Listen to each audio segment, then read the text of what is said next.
നസ്കർ, ഒരു വലിയ കൊടുങ്കാറ്റ് പോലെയായിരുന്നു CJPയുടെ വരവ്. ആദ്യം ആരും ശ്രദ്ധിച്ചില്ല. ഡൽഹിയിൽ അതൊരു ചെറിയ മൂളലോടുകൂടി തുടർന്നു. പൊടുന്നനെ അതിന് ശക്തി പ്രാപിക്കുകയും അതൊരു വലിയ കൊടുങ്കാറ്റായി രൂപം പ്രാപിക്കുകയും ചെയ്തു. സർവനാശം വിതയ്ക്കുന്നതിന് മുൻപ് ആ കൊടുങ്കാറ്റിന് ബ്രേക്ക് ഇടാനുള്ള വിവേകം മോദിയും കേന്ദ്ര സർക്കാരും എടുത്തതുകൊണ്ട് അത് തൽക്കാലത്തേക്ക് കെട്ടടങ്ങി. അങ്ങനെ CJPക്കാർ വീടുകളിലേക്ക് മടങ്ങുന്നു. പക്ഷെ എത്ര കാലം ഈ നിശബ്ദതയുണ്ടാവും? ഇതൊരു പിന്മാറ്റമാണോ? സ്വാഭാവികമായും ഇത്തരമൊരു ആൾക്കൂട്ടം ഇനിയും ആഞ്ഞടിക്കില്ലേ? പ്രത്യേകിച്ച് മോദിയോടും BJPയോടും കേന്ദ്ര സർക്കാരിനോടും ഒരു വിട്ടുവീഴ്ചയും CJPയുടെ കാര്യത്തിൽ കാണിക്കരുത്, മുട്ടുവളയ്ക്കരുത്, ആഞ്ഞടിക്കണം എന്ന് പറഞ്ഞിരുന്ന വലിയൊരു വിഭാഗം ഈ പാർട്ടിയിലും ആ പാർട്ടിയോട് ചേർന്ന് നിൽക്കുന്നവർക്കിടയിലുമുണ്ട്. അടിച്ചമർത്തണം, ചൈന ചെയ്തതുപോലെ എന്ന് വിശ്വസിക്കുന്നവരാണ് ആ വിഭാഗം. അത്തരക്കാരെ നിരാശപ്പെടുത്തി അവർ വലിയ തോതിൽ മോദിയെയും BJPയെയും കേന്ദ്ര സർക്കാരിനെയും പിന്തുണച്ചുകൊണ്ട് രംഗത്ത് വരുമ്പോഴാണ് പെട്ടെന്ന് കേന്ദ്ര സർക്കാർ മുട്ടുവളച്ച് പ്രശ്നപരിഹാരത്തിന് തയ്യാറായത്. ഇതിനൊരു കീഴടങ്ങലായോ മുട്ടുവളയ്ക്കലായോ തോൽവിയായോ കാണുന്ന ആളല്ല ഞാൻ. വിവേകമുള്ള ഭരണാധികാരികൾ ചെയ്യേണ്ടതെന്തോ അതാണ് ചെയ്തത്. വലിയൊരു ആൾക്കൂട്ടം ആരവത്തോടുകൂടി എത്തുമ്പോൾ അവർക്കെതിരെ മർക്കടമുഷ്ടി പ്രയോഗിച്ച് വെടിയുതിർത്ത് നേരിടാൻ ഏത് ഭരണകൂടത്തിനും കഴിയും. അതുവഴി സംഭവിക്കാൻ പോകുന്നത് ഈ ആൾക്കൂട്ടത്തെ നിർവീര്യമാക്കുകയല്ല, അതിനേക്കാൾ വലിയ ആൾക്കൂട്ടം രൂപപ്പെടുകയാണ്. അങ്ങനെ ചെയ്തിടത്തൊക്കെ തിരിച്ചടിയാണ്. ഇന്ത്യൻ സ്വാതന്ത്ര്യ സമരത്തിൻ്റെ ചരിത്രമെടുത്ത് പരിശോധിക്കുക. മർദ്ദനമുറകളിലേക്ക് പോയപ്പോഴൊക്കെ ശക്തിപ്പെടുകയാണ് ചെയ്തത്. തൊട്ട അയൽപക്ക രാജ്യങ്ങളിലൊക്കെ സംഭവിച്ചത് ഇതാണ്. ശ്രീലങ്കയിലും ബംഗ്ലാദേശിലും നേപ്പാളിലുമൊക്കെ എങ്ങനെയാണോ പോലീസ് ഇതിനെ നേരിടാൻ ശ്രമിച്ചത് അതനുസരിച്ച് അത് ശക്തിപ്പെട്ടു. വാസ്തവത്തിൽ ഈ CJP ഇത്രയും വലിയൊരു വികാരമായി മാറിയത് പോലും ഡൽഹിയിൽ മാർച്ച് നടത്തിയപ്പോൾ അതിനെതിരെ ആക്രമണം അഴിച്ചുവിട്ടത് കൊണ്ടാണ്. പക്ഷെ പെട്ടെന്ന് തന്നെ ആക്രമണം അവസാനിപ്പിക്കാനും അവരുടെ സഹിഷ്ണുത പാലിക്കാനും സർക്കാർ തീരുമാനമെടുത്തതോടെയാണ് ശാന്തമായ പരിഹാരമുണ്ടായത്. വിവേകമുള്ള സർക്കാർ ചെയ്യേണ്ടത് ചെയ്തു എന്ന് ഞാൻ വിശ്വസിക്കുന്നു. പക്ഷേ ഈ വിജയം CJPക്ക് മാത്രമല്ല, സാധാരണ മനുഷ്യർക്ക് ആത്മവിശ്വാസം നൽകിയിട്ടുണ്ട്. കേരളത്തിൽ മാത്രമല്ല, ഇന്ത്യയിൽ മാത്രമല്ല, ലോകമെമ്പാടും ഇത് വികാരമായി മാറിയിട്ടുണ്ട്. ഇന്നലെ SFIക്കാർ ലണ്ടൻ എംബസിക്ക് മുമ്പിൽ ഒരു ഐക്യദാർഢ്യ പ്രകടനം നടത്തി. ഈ ഐക്യദാർഢ്യ പ്രകടനത്തിൽ പങ്കെടുത്തത് ലോകത്തെ നമ്പർ 1 പരിസ്ഥിതി പ്രവർത്തകയായ ഗ്രെറ്റ തെൻബർഗ് ആണ്. ഗ്രെറ്റ തെൻബർഗ് പറഞ്ഞത് ലോകത്തുള്ള മുഴുവൻ ആക്ടിവിസ്റ്റുകൾക്കും ആവേശമാണ് വിദ്യാർത്ഥികളുടെ വിജയമെന്നാണ്. വാസ്തവത്തിൽ അത് അങ്ങനെ തന്നെയാണ്. ഹോളിവുഡിലെ നടന്മാർ പോലും ഇതിനെ അനുകൂലിച്ചുകൊണ്ട് രംഗത്ത് വന്നു. ഇത്തരത്തിൽ ലോകമെമ്പാടും ഒരു മാറ്റത്തിന്, ആത്മവിശ്വാസത്തിന് കാരണമായി മാറിയ ഈ വിപ്ലവം ഇനിയും ആവർത്തിക്കില്ലേ? സ്വാഭാവികമായ ചോദ്യമാണ്. കേന്ദ്രത്തിൻ്റെ ഉറക്കം കെടുത്തുന്നതും അതുതന്നെയാണ്. CJP വിപ്ലവം വിജയിച്ചു, അവർക്ക് മുമ്പിൽ കീഴടങ്ങേണ്ടി വന്നു. ഇനിയും ഈ വിപ്ലവം ഉണ്ടായാൽ എന്ത് ചെയ്യും? അതിനെ എങ്ങനെ കൈകാര്യം ചെയ്യും? മോദി സർക്കാർ തലപുകഞ്ഞാലോചിക്കുന്നു. പല നിർദ്ദേശങ്ങളുണ്ട്. ഒറ്റയ്ക്കൊറ്റയ്ക്ക് ഇവരെ കൈകാര്യം ചെയ്യണം എന്നതാണ് പൊതുവെ ഉയർന്നു വന്നിരിക്കുന്ന നിർദ്ദേശം. എന്ന് വെച്ചാൽ ഇവരുമായുള്ള ഒരു ധാരണയുടെ പുറത്ത് ആരോടും പ്രതികാര നടപടി എടുക്കില്ല എന്ന് പറഞ്ഞിരുന്നു. പക്ഷെ അതിലൊരു ക്ലോസ് ഉണ്ടായിരുന്നു. സമാധാനപരമായി പ്രതിഷേധിച്ചവർ, മാർച്ചിൽ പങ്കെടുത്തവർ, അവരോട് ഞങ്ങൾ പ്രതികാരം ചെയ്യില്ല, അവരുടെ മേലുള്ള കേസുകൾ പിൻവലിക്കുമെന്നായിരുന്നു പറഞ്ഞത്. അതേസമയം അക്രമം നടത്തിയവർ, ട്രെയിനിന് കല്ലെറിഞ്ഞവർ, പോലീസുകാരെ മർദ്ദിച്ചവർ, അവരുടെ കാര്യത്തിൽ ഒരു വിട്ടുവീഴ്ചയ്ക്കുമില്ല എന്ന് പറഞ്ഞിരുന്നു. ആ ഒരു പഴുതിലൂടെ ഈ സമരത്തിൽ പങ്കെടുത്തവരുടെ ദൃശ്യങ്ങൾ ശേഖരിച്ച് ഒറ്റയ്ക്കൊറ്റയ്ക്കായി ഇവരെ പിടികൂടാനുള്ള നീക്കം നടക്കുന്നു എന്നാണ് റിപ്പോർട്ട്. ഇത് CJPയെ പ്രകോപിപ്പിച്ചിട്ടുണ്ട്.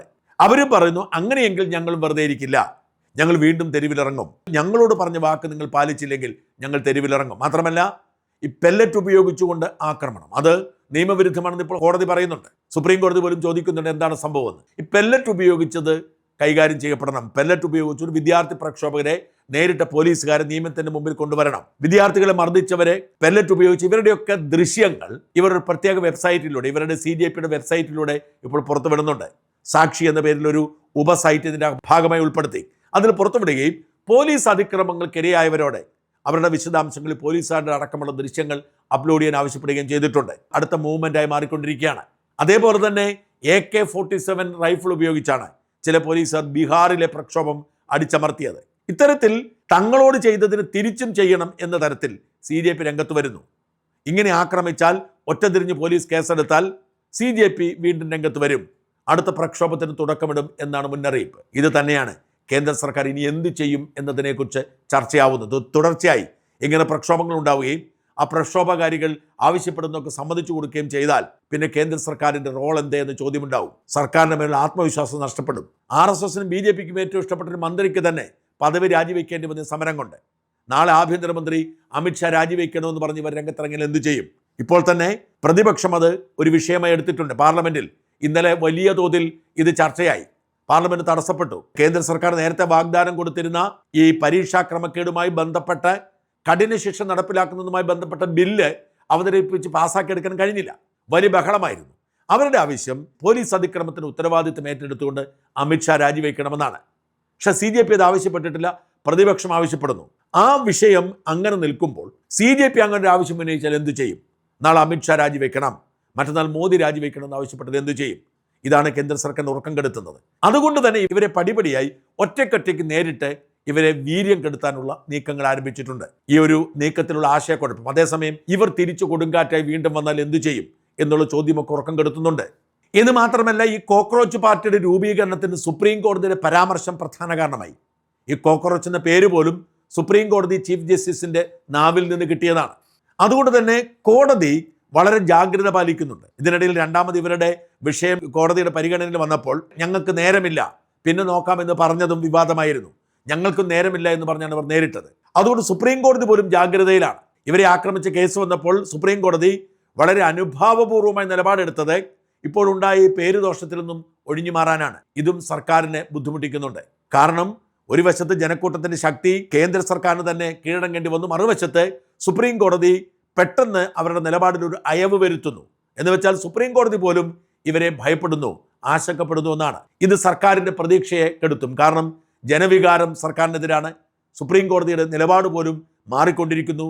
ഈ സാഹചര്യത്തിൽ എങ്ങനെ ഇത് കൈകാര്യം ചെയ്യും എന്ന പ്രശ്നം ഇവരെ അലട്ടുന്നുണ്ട്.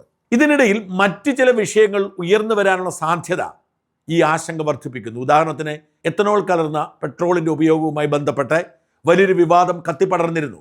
അത് ഈ നീറ്റ് പരീക്ഷാ വിവാദത്തിലും CJP വിപ്ലവത്തിലും മുങ്ങിപ്പോയി. എന്നാൽ അത് സജീവമായി നിലനിൽക്കുകയാണ്. എത്തനോൾ കലർന്ന പെട്രോള് വാഹനത്തിൻ്റെ ആരോഗ്യം ഇല്ലാതാക്കുന്നു, അതിന് പിന്നിൽ വലിയ അഴിമതിയുണ്ട്, നിതിൻ ഗഡ്കരി തന്നെ നേരിട്ട് നടത്തുന്ന അഴിമതിയാണ് എന്ന തരത്തിൽ അവിടെയും ഇവിടെ ആരോപണമുണ്ടായി. ഈ വിഷയം സജീവമായി രംഗത്ത് വന്നാൽ, അതിൻ്റെ മെറിറ്റ് കൂടുതൽ വ്യക്തമായാൽ, ഒരുമാതിരിപ്പെട്ട മനുഷ്യരെല്ലാം പെട്രോൾ വാഹനം ഉപയോഗിക്കുന്നവരാണ്, അവരൊക്കെ വികാരഭരിതരായി ഇതിനെ പിന്തുണയ്ക്കും. അതുകൊണ്ടാണ് E20 ജനതാ പാർട്ടി എന്ന പേരിൽ ഒരു സോഷ്യൽ മീഡിയ അക്കൗണ്ട് രൂപപ്പെട്ടപ്പോൾ 4-5 ലക്ഷം ഫോളോവേഴ്സിനെ കിട്ടിയത് ഇതിനകം. ഇത് പുതിയ സമരമാർഗമായി വരും എന്ന് പറയപ്പെടുന്നവരും കരുതപ്പെടുന്നവരുമുണ്ട്. അതും ജനങ്ങളെ ബാധിക്കുന്ന വിഷയമാണ്. ആ വിഷയം ഉയർത്തിക്കൊണ്ട് വന്നാൽ ഇതുപോലെ തന്നെ നിതിൻ ഗഡ്കരിക്ക് രാജിവെക്കേണ്ടി വരില്ലേ? അതിനെ എങ്ങനെ കൈകാര്യം ചെയ്യും? ഇതാണ് അവരുടെ ഉറക്കം കെടുത്തുന്നത്. CJP തൽക്കാലം ഇതേക്കുറിച്ചൊന്നും പറഞ്ഞിട്ടില്ല.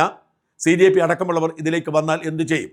ഇതിനേക്കാൾ കേന്ദ്ര സർക്കാരിൻ്റെ ആശങ്കപ്പെടുത്തുന്നത് അയോധ്യ വിഷയമാണ്. അയോധ്യ വിഷയം ഈ പുതിയ തലമുറക്കാർ ഏറ്റെടുക്കില്ല എന്ന പ്രതീക്ഷ മാത്രമാണ് ബാക്കിയുള്ളത്. കാരണം വിശ്വാസമൊന്നും ഇവരുടെ വിഷയമേ അല്ല. എന്നാൽ അയോധ്യയിൽ വലിയ മോഷണം നടന്നു, അത് വിശ്വാസികൾക്കെതിരെയുള്ള ഒരു യുദ്ധപ്രഖ്യാപനമാണ് എന്ന് വിശ്വസിക്കുന്ന അനേകം വിശ്വാസികളുണ്ട്. കേരളത്തിൽ ശബരിമല കൊള്ളയ്ക്ക് സമാനമാണ് അയോധ്യയിലെ കൊള്ള. അത് വിശ്വാസികൾ ഏറ്റെടുത്താൽ അയോധ്യ കൊള്ള ഗൗരവമുള്ള വിഷയമായി മാറിയാൽ മോദിയെ നേരിട്ട് ബാധിക്കുന്ന തരത്തിലേക്ക് മാറും. കാര്യമായി ചർച്ചയാവാതെ അത് ഏതാണ്ട് മങ്ങലേറ്റിട്ടുണ്ട്. പക്ഷേ ഏതു നിമിഷവും അത് കുത്തിപ്പൊക്കിക്കൊണ്ടുവരാൻ പ്രതിപക്ഷം ശ്രമിക്കുന്നുണ്ട്. ഉത്തർപ്രദേശിലെ വിശ്വാസികളെ സംബന്ധിച്ചിടത്തോളം രാമന്റെ പേരിൽ ഈ 1 വർഷം കൊണ്ട് ഇത്രയും വലിയ കൊള്ള നടത്തി, അത് നിയന്ത്രിക്കാൻ കഴിഞ്ഞില്ല, അത് പുറത്തു പറഞ്ഞ ആളെ പുറത്താക്കി. അപ്പോൾ അതിൻ്റെ പിന്നിൽ ഗൂഢാലോചന വലിയ ചർച്ചയായാൽ ശബരിമല വിഷയം എങ്ങനെയാണോ CPM-ന് വിനയായത്, അങ്ങനെ BJPക്ക് വിനയായെന്ന് വരാം. ഇത്തരം വിഷയങ്ങളൊക്കെ അവിടെ കിടക്കുമ്പോൾ എങ്ങനെയാണ് ഇതിനെയൊക്കെ സംയോജിപ്പിച്ച് കൊണ്ടുവരേണ്ടത്, എങ്ങനെയാണ് ഇതിനൊക്കെ നേരിടേണ്ടത് എന്നൊരാശങ്ക BJPക്കും കേന്ദ്ര സർക്കാരിനുമുണ്ട്. വലിയ സ്വാധീനം സോഷ്യൽ മീഡിയയ്ക്കുണ്ടാവുന്നു. അതുകൊണ്ടാണ് മോഹൻ ഭഗവത് പറഞ്ഞത്, നമ്മുടെയൊക്കെ കാലത്ത് വിദ്യാർത്ഥികൾ മുതിർന്നവർ പറയുന്നത് അനുസരിക്കുന്നവരായിരുന്നു, എന്നാൽ ഇപ്പോൾ മുതിർന്നവരോട് ചോദ്യം ചോദിക്കുന്നവരായി മാറി. ഈ മാറ്റം അംഗീകരിക്കണം എന്ന് മോഹൻ ഭഗവത് പറഞ്ഞത് വെറുതെയല്ല. ഇത്തരത്തിൽ കേന്ദ്ര സർക്കാരിനെ ആശങ്കപ്പെടുത്തുന്ന വലിയ വിഷയമായി ഇപ്പോഴും നിലനിൽക്കുകയാണ്. ഏതു നിമിഷം പുതിയ വിഷയങ്ങൾ ഉയർന്നു വരാം. അതിൻ്റെ പേരിൽ പുതിയ രൂപങ്ങൾ ഉണ്ടാവാം, അതിൻ്റെ പേരിൽ പുതിയ ജനകീയ മുന്നേറ്റങ്ങൾ ഉണ്ടാവാം. ഈ CJP തന്നെ വീണ്ടും രംഗത്ത് വരാം. ഇത്തരമൊരു സാഹചര്യത്തിൽ ഇതെങ്ങനെ കൈകാര്യം ചെയ്യും, ഇതിനെങ്ങനെ നേരിടും എന്നതിനെക്കുറിച്ചുള്ള ചർച്ചകൾ നടക്കുന്നു. അതേസമയം കേന്ദ്ര സർക്കാരിൻ്റെ സമീപനം മോശമായാൽ വീണ്ടും ഒരിക്കൽ കൂടി കൊടുങ്കാറ്റ് പോലെ ആഞ്ഞടിക്കാൻ CJPയും CJP പിന്തുണയ്ക്കുന്നവരുമൊക്കെ ചിന്തിക്കുന്നു. ഇത്തരത്തിലുള്ള പ്രതിസന്ധിയിലേക്ക് മാറിക്കൊണ്ടിരിക്കുന്നു. പതിയെ വലിയ ഒരു പിന്തുണ ഇവർക്ക് കിട്ടിക്കൊണ്ടിരിപ്പുണ്ട്. കപിൽ സിബൽ ഇന്നലെ 1 കോടി രൂപ നിയമസഹായത്തിന് കൊടുക്കാമെന്ന് പറഞ്ഞു. ഇപ്പോൾ ഈ CJP സമരത്തിൽ പങ്കെടുത്തവരുടെ കേസുകളെല്ലാം അവർ തന്നെ കൈകാര്യം ചെയ്യുന്നു. രാജ്യവ്യാപകമായി അവർ ജില്ലാ സമിതികളുണ്ടാക്കി, അഭിഭാഷകരുടെ സംഘമുണ്ടാക്കി കേസ് കൈകാര്യം ചെയ്യുകയാണ്.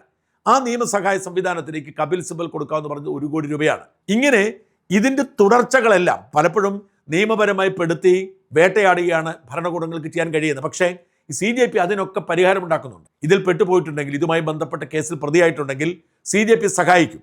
അതിന് നിയമസഹായ സെല്ലുകൾ രൂപം കൊണ്ടുകൊണ്ടിരിക്കുന്നു. അതിനെ കപിൽ സിബലിനെ പോലെ ഏറ്റവും മുതിർന്ന അഭിഭാഷകന് പിന്തുണ കിട്ടുന്നു. അങ്ങനെ സുപ്രീം കോടതി വരെ പോയി പോരാടാനുള്ള പിന്തുണ ലഭിക്കുന്നു. ഇത് മനസ്സിലാക്കിക്കൊണ്ടാണ് യൂത്ത് കോൺഗ്രസും പുതിയ വാട്സാപ്പ് തുടങ്ങിയിട്ടുണ്ട്. ആർക്കെങ്കിലും നിയമസഹായം വേണമെങ്കിൽ ഞങ്ങൾ ചെയ്യാമെന്ന് പറഞ്ഞ്. അങ്ങനെ എല്ലാ അർത്ഥത്തിലും ഇത് വേര് പിടിച്ച് വളരുകയാണ്. ഇതൊരു താൽക്കാലിക വികാരമല്ല എന്ന് കേന്ദ്ര സർക്കാർ തിരിച്ചറിയുന്നു. എങ്ങനെ കൈകാര്യം ചെയ്യണം എന്നതിനെക്കുറിച്ച് കൃത്യമായ ധാരണ അവർക്കില്ല. പക്ഷേ കൈകാര്യം ചെയ്യും എന്നവർ ദൃഢനിശ്ചയമെടുക്കുന്നു. അങ്ങനെയെങ്കിൽ തിരിച്ചടിക്കുമെന്ന് CJPയെ പിന്തുണയ്ക്കുന്നവരും തീരുമാനിക്കുന്നു. ചുരുക്കി പറഞ്ഞാൽ ഈ CJP കൊടുങ്കാറ്റ് തൽക്കാലത്തേക്ക് ഇറങ്ങിയതാണ്. അത് ഏത് നിമിഷവും ഇനിയും ഒരു ചുഴലി കൊടുങ്കാറ്റായി ഉയർന്നു വരാനുള്ള സാധ്യത തള്ളിക്കളയാൻ പറ്റില്ല.